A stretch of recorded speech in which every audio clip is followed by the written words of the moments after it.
In this video, I'm going to show you how to sign out and remove an email account from your iPhone or your iPad's Mail app.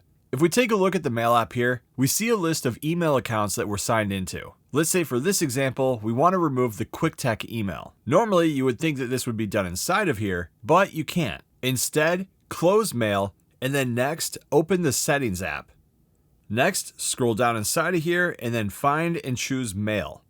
Inside of the Mail menu, tap Accounts, and then inside of here, you're going to see a list of all the email accounts that you're signed into on your device. Find the email account that you want to remove, in this example, the QuickTech video one, and then choose it. You do have an option here if you don't necessarily want to remove the account completely from your device, but you don't want email from it, by turning off Mail here.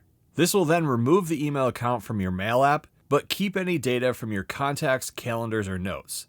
But if you do want to completely remove the account from your device, just tap Delete Account at the bottom, and then again to confirm.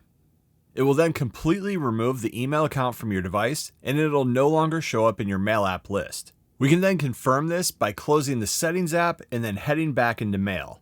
Looking at the list here from before, we now see that the QuickTech email is gone. One last thing and a question that's come up, you don't have to worry about deleting an account from your iPhone or your iPad and completely deleting the account everywhere. This is just going to remove it from your device and not actually delete the account itself. So you'd still be able to log into this on the web, or you could even add it back at a later time. And that's how you sign out and remove an email account from your iPhone or your iPad.